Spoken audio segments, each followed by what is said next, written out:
just a little ways into my first few years of college, I was singing opera arias and by day, and at night I was singing songs in clubs, you know, playing guitar and singing and writing my own songs and doing cover tunes for everything from Joni Mitchell to Talking Heads.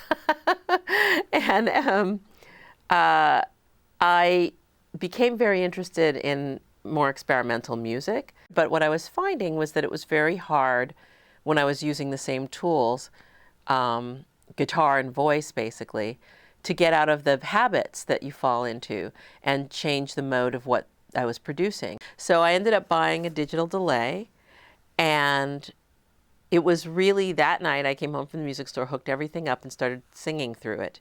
And that was an incredibly major turning point.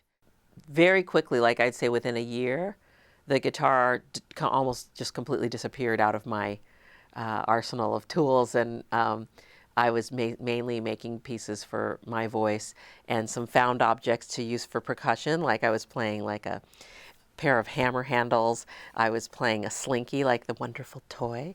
I was playing, you know, anything I could get my hands on that was interesting visually and at the same time could make a sound. And I was grabbing little bits of that into the digital delay, along with little fragments of my voice. I was starting to use text in my work because I was finding out that I could create music from the melody that's found in speaking text. If you repeat that text by sampling it, that you very quickly discover the musicality of it. So it was a really huge moment for me when I just started playing with processing my voice.